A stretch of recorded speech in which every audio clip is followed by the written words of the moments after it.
Let's start this off with one of the greatest players we've ever seen, Mike Trout in 2018. 2018 was a great year for me because my Red Sox won it all that year, but also Mookie Betts won the MVP that season after the ridiculous season he had. However, with Trout, he also had a ridiculous year, posting an OPS of 1.088, which was higher than Mookie's, and he had more home runs of 39, but the difference was Mookie had the much higher batting average and had a few more stolen bases, but in the end, Mike Trout easily had one of the best seasons of his career in 2018. For the Houston Astros, I have Alex Bregman in 2019. Speaking of Mike Trout, if it wasn't for him, Bregman probably would have won the MVP in 2019. Bregman was insane that year. He hit .296 with an OPS of 1.015, 41 home runs, and a major league leading 119 walks. For the Oakland A's, we got to go all the way back to 2001 to talk about Jason Giambi. During this time, we had the likes of Barry Bonds, Sammy Sosa, Alex Rodriguez, Jim Thome, and many others hitting bombs all over the place, but I feel like many people often forget how good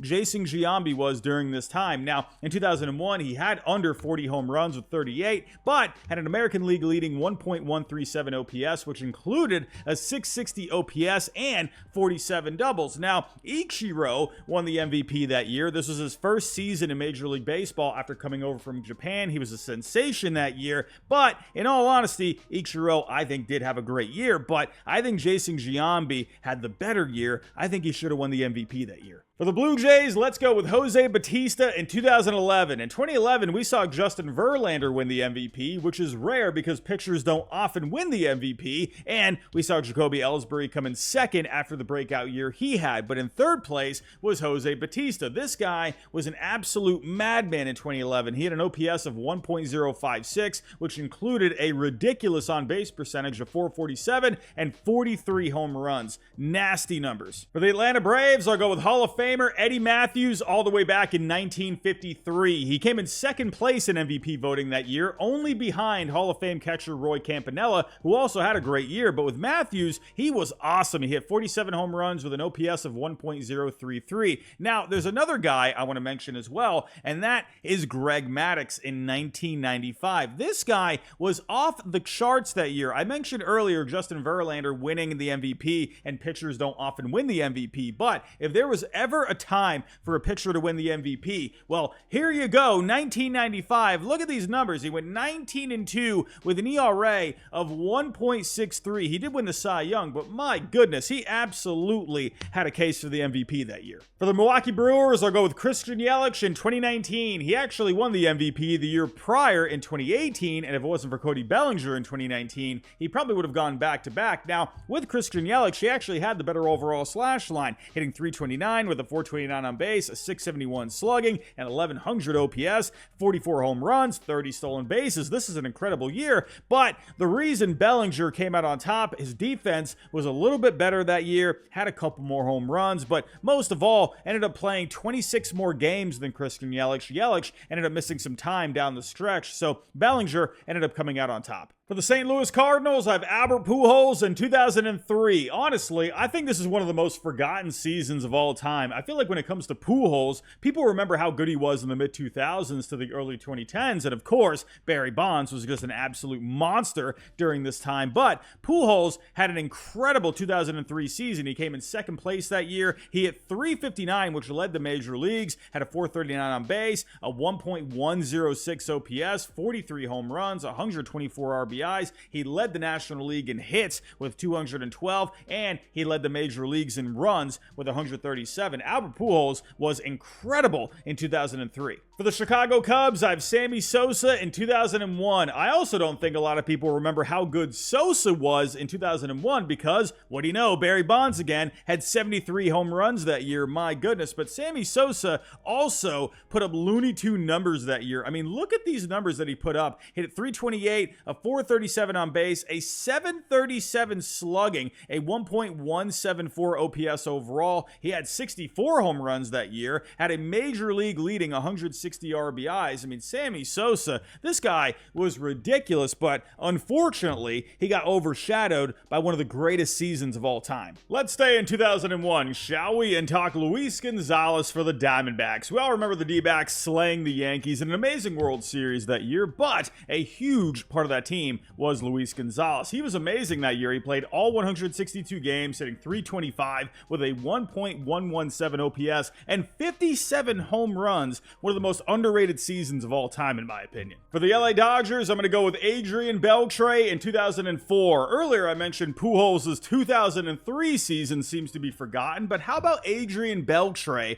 the very next year? We all remember what he did with the Texas Rangers for so long, but do you remember that last year that he had with the Dodgers? Man, oh man, he was so good that year. Take a look at these numbers. He hit .334 with a 1.017 OPS. He led the majors that year with 48 home runs, 121 RBIs. He came in second place in MVP voting that year behind Barry Bonds, who, once again, it was a freak, but Adrien Beltre, very good for the Dodgers in 2004. For the San Francisco Giants, I got Willie Mays in 1962. I feel like I've already talked a lot about Barry Bonds up to this point, so let's talk about a different San Francisco Giant, legend Willie Mays. Now, Willie Mays, Hall of Fame career, absolutely amazing, and he won a couple of MVPs along the way, but I feel like he should have won another MVP in his career in 1962. He lost out to Maury Wills, who set the record for stolen bases in a single season up to that point with 104, but Willie Mays was clearly the better player overall that year. He had a 10.5 wins above replacement. He hit .304 with a 999 OPS. He led the major leagues in home runs that year with 49, 141 RBIs, and incredible defense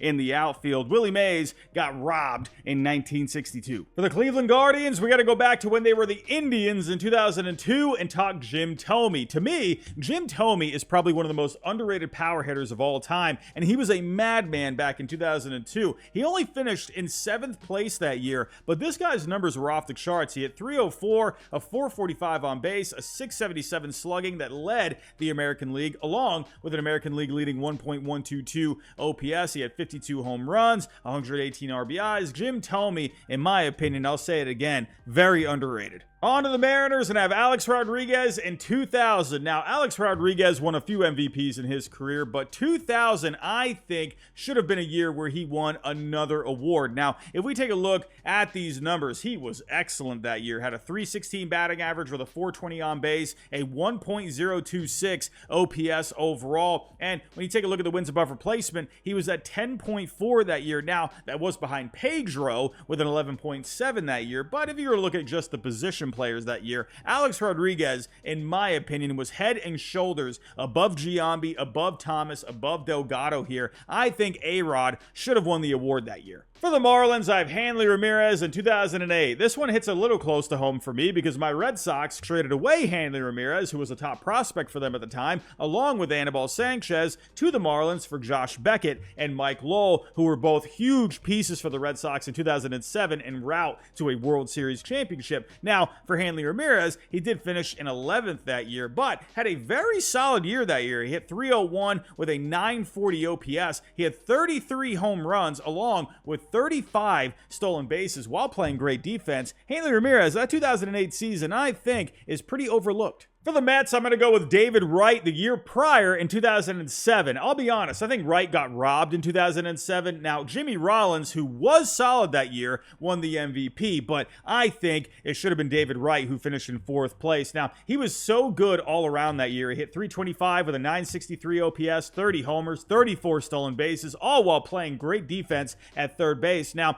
the Mets did just miss the playoffs that year. I do think that came into play while the Phillies ended up making the playoffs that year, but again, I'll say it one more time, I think David Wright got snubbed here. For the Nationals, we're actually going to go back to the Montreal days and talk Vladimir Guerrero in 2002. Now, there was no beating Barry Bonds that year. He was an absolute madman, but Vlad was excellent that season. He hit .336 with 39 home runs and 40 stolen bases. Now, I'm also going to mention another guy that we know pretty well to this day. So we got to pick someone that was on the Nationals, not the Expos, and that was Juan Soto back in 2021. Juan Soto was very good back in 21. Now, Bryce Harper ended up winning the MVP, but Soto definitely had a good case as well. He hit .313 with a major league leading .465 on base, a .534 slugging, 29 home runs. Now, I don't think it was good enough to beat Bryce Harper's 21 season, but Soto was very good that year. For the Orioles, I'm going to go with Jim Gentile in 1961. Here's an overlooked name, and I think Orioles fans are going to appreciate this one, but he was so good in the 4 years that he spent in Baltimore. My goodness, he put up great numbers, but in 1961, he had a great season. He hit .302 with a 1.069 OPS, 46 home runs, an American League leading 141 RBIs. Well, actually, he tied with the guy that won the MVP, Roger Maris, and unfortunately for Gentile, he had Roger Maris and his record-breaking 61 home runs that year in front of him, along with a very good Mickey Mantle that year. But Jim Gentile, I think, one of the more overlooked players in history. On to the Padres, and I got Tony Gwynn in 1987. It's crazy, but the legendary Tony Gwynn never won an MVP, and his 1987 season, which is statistically the best of his career, it only earned him an 8th place finish despite having the highest wins above replacement among all players that got votes. But Tony Gwynn was a madman that year. He hit .370 that year. It led the major leagues, had a .447 on base, a .958 OPS overall. Not a lot of power that year, 7 home runs, but did lead the major leagues in hits with 218. I still find it crazy that he never won an MVP. For the Phillies, I'll go with Hall of Famer Mike Schmidt in 1977. Now, Schmidt did win a few MVPs in his career, one of the best third basemen, if not the best third baseman of all time, but his 1977 season should not be overlooked despite George Foster running away with it. Now, Schmidt did finish in 10th place in voting that year, but my goodness, he was fantastic that year. He actually had the highest wins above replacement among all of these players, had a great year, hit .274, a .967 OPS, 38 home runs, 101 RBIs, all while playing great defense at third base. On to the other team in Pennsylvania, and I have Willie Stargell in 1971 for the Pirates. He ended up finishing behind Joe Torre that year, who ran away with the award. I don't know if people realize, like, Joe Torre won an MVP, but Willie Stargell was amazing that year. He had a major league leading 48 home runs and an OPS of 1.026. For the Texas Rangers, I have Alex Rodriguez in 2002. What do you know? Back to A-Rod again. But I mean, come on, he was so good. And in 2002, I think he got absolutely snubbed. Now, Miguel Tejada, who I guess never existed according to Moneyball, had a ridiculous second half and helped the A's win the division title that year. But A-Rod statistically was so much better than Miguel Tejada. I mean, look at the wins above replacement, 8.8 compared to Tejada's 5.7. But I mean, look at these numbers. They're ridiculous. A 300 batting average, a 392 on base, a 623 slugging, 57 home runs, 142 RBIs, played great defense at shortstop. How the heck did Miguel Tejada win this award? I know people are going to say, oh, it's all about the wins above replacement, but I mean, come on. Alex Rodriguez was clearly the MVP in 2002. And hey, come on, Miguel Tejada never even existed. You can thank Moneyball for that one. For the Rays, I'm going to go with Ben Zobrist in 2009. I actually think this is one of the most underappreciated seasons of all time. He was so good in 2009. If you look at all the players that got votes for MVP that year, he had the highest wins above replacement at 8.6. He was so good that year. He hit .297, a 405 on base, a 543 slugging, a 948 OPS overall, 27 homers, 91 RBIs, 17 stolen bases. But one other thing that Zobrist was so good at that year was that he played everywhere across the diamond. He literally played every position except for catcher and pitching. For the Boston Red Sox, I'm going to go with Pedro Martinez in 1999. I mentioned earlier Greg Maddux should have won the MVP in 1995, but Pedro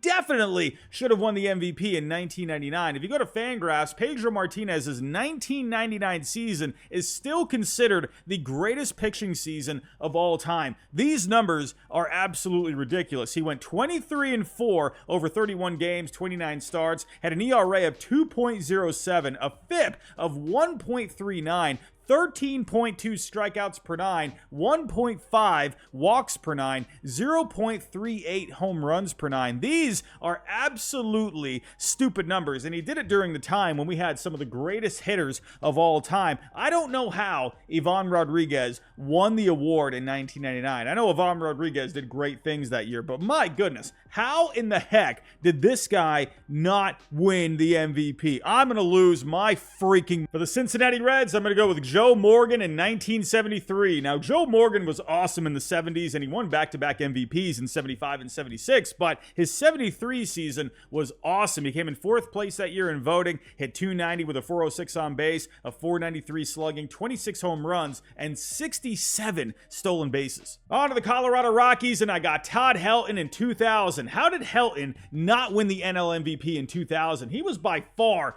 the best player in the National League that year. No disrespect to Jeff Kent, but look at these numbers. He led everything that year. Hit .372. That is mind-boggling. Had a .463 on base, a .698 slugging, and a 1.162 OPS, which both led the major leagues. And he had 42 home runs and a major league leading 147 RBIs. It baffles me that he did not win the MVP that year. For the Kansas City Royals, I got Bobby Witt Jr. this season. I mean, we might as well just include this one now because unfortunately for Bobby Witt Jr., Aaron Judge was just stupid this year. But funny enough, Bobby Witt Jr.'s 2024 season is actually regarded as the best season in Kansas City Royals history, has the highest Fangraph wins above replacement of all time. I mean, this guy has been amazing this year. He's hit .332, a .389 on base, a .588 slugging, 32 home runs, 31 stolen bases, and he's been one of the best defenders in all of Major League Baseball this year. For the Detroit Tigers, I got Norm Cash in 1961. Earlier, I mentioned Jim Gentile in 1961, but Norm Cash, who finished just behind him in voting that year, was also tremendous. I mean, look at these numbers. He led the major leagues with a .361 batting average, a .487 on base, a 1.148 OPS, 41 home runs to go along with it, 132 RBIs. But just like Gentile, he was victim to Roger Maris that year and the 61 home runs, along with a great season from Mickey Mantle. For the Twins, I got Kirby Puckett in 1988. Puckett was awesome that season, but unfortunately, he had Jose Canseco, and the first ever 40-40 season beat him out. However, Puckett was no slouch. He had a major league leading 234 hits while posting an OPS of .920 and 24 home runs. For the White Sox, I got Frank Thomas in 1997. Thomas did win back-to-back MVPs in 94 and 95, but his 97 season probably would have been more considered if it weren't for Griffey's amazing season that year. Thomas did lead the American League with a batting average of .347, led the major leagues with an on-base of .456, led the American League with an OPS of 1.067, had 35 home runs, 125 RBIs. There was no beating Griffey that year, but Thomas was very good. And last but not least, for the New York Yankees, I have Lou Gehrig in 1934. This one absolutely blows my mind. Lou Gehrig put together one of the best seasons of all time in 1934, and it didn't even win him the MVP. In fact, when you take a look at the all-time leaderboards for Fangraph wins above replacement for a single season, Gehrig's 34 season ranks 32nd all time. He was a madman that year. Take a look at these numbers. He won the Triple Crown that year, hitting .363 with a .465 on base, a .706 slugging, a 1.172 OPS overall, 49 home runs, and 166 RBIs. The worst part is he finished 5th in MVP voting that year. That is crazy. He wasn't even the runner-up, for crying out loud. The guy that won the award was Mickey Cochrane on the Detroit Tigers. Now, Mickey Cochrane wasn't a bad player by any means. He was a decent player, but he wasn't even the best player on his own team, the Tigers, that did win the pennant that year. But the only reason he won the MVP was because he was the player manager for that team. Absolute robbery. Lou Gehrig should have won the MVP in 1934. But everyone, those are my thoughts. Tell me your thoughts down below in the comments. Tell me some other seasons that you thought were capable of winning the MVP. Tell me some snubs that you remember, or tell me just some good seasons that weren't quite good enough to win the MVP, but were still great seasons overall. But everyone, that's all I got. If you can on the way out, hit that like button for me, subscribe if you're new, and I'll talk to you next time.